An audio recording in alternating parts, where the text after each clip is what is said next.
తెలంగాణలో అధికారంలోకి వచ్చిన నాటి నుంచి కాంగ్రెస్ సర్కార్ అన్నదాతల సంక్షేమమే లక్ష్యంగా పనిచేస్తుంది. అన్ని విధాల రైతన్నను ఆదుకొని సాగుని ఒక సంబరం చేసింది. రుణమాఫీ, రైతు భరోసా, పంటల బీమా, ఉచిత విద్యుత్, సకాలంలో ఎరువులు, విత్తనాలు, ఇలా అన్నదాతకు ఏ కష్టం రాకుండా చూసింది కాంగ్రెస్ సర్కార్.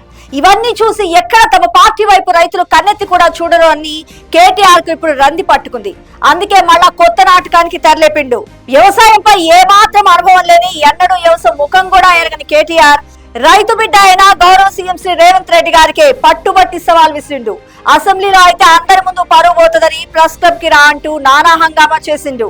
రాష్ట్ర ప్రయోజనాల కోసం సీఎం రేవంత్ రెడ్డి గారు ఢిల్లీకి పోయిన సమయం చూసుకొని తన చెంచా గ్యాంగ్ తో ప్రెస్ క్లబ్ కు వచ్చి ఒక దొంగ నాటకం మొదలుపెట్టిండు డ్రామారావు కేటీఆర్. అసెంబ్లీలో అయితే ప్రజలందరి ముందు తన ఇజ్జత్ పోతుందని ప్రెస్ క్లబ్ కాడ తన పెర్ఫార్మెన్స్ చూపెట్టిండు డ్రామారావు కేటీఆర్. నెలకి లక్షల రూపాయల జీతం తీసుకుంటూ ప్రతిపక్ష నేత హోదాకు న్యాయం చేయకుండా తండ్రి కేసీఆర్ ఫామ్ హౌస్ లో రెస్ట్ తీసుకుంటుంటే వెంటిలేటర్ మీద ఉన్న బీఆర్ఎస్ పార్టీని ఎట్లయినా బతికించుకోవాలని కేటీఆర్ మేకపోతు గాంభీర్యం ప్రదర్శిస్తుండు. 10 ఏళ్లలో చక్కగా రుణమాఫీ చేతగాని బీఆర్ఎస్, రైతులు ఆత్మహత్యలు చేసుకుంటున్న నోరు మెదపని కేటీఆర్ ఇప్పుడు 21,000 కోట్లతో రైతులకు 2 లక్షల వరకు ఉన్న రుణాలు మాఫీ చేసి కేవలం 9 అంటే 9 రోజుల్లో 9,000 కోట్ల రైతు భరోసా ఇచ్చిన ప్రజా సర్కార్ పై సవాలుకు వచ్చినవంటే జనం నిన్ను చూసి ఎలా నవ్వుతున్నారో తెలుసుకోవాలి కేటీఆర్. ఇవాళ ప్రెస్ క్లబ్ కాడ కేటీఆర్ పడిన ఏతులు చూసి జనాలంతా ఒకటే పక్క నవ్వటం. ఆ నటనేదో సినిమాల్లో చేస్తుంటే కేటీఆర్ కి సరికి ఆస్కార్ అవార్డు వచ్చేదంటూ సెటైర్లు కూడా వేస్తుండ్రు.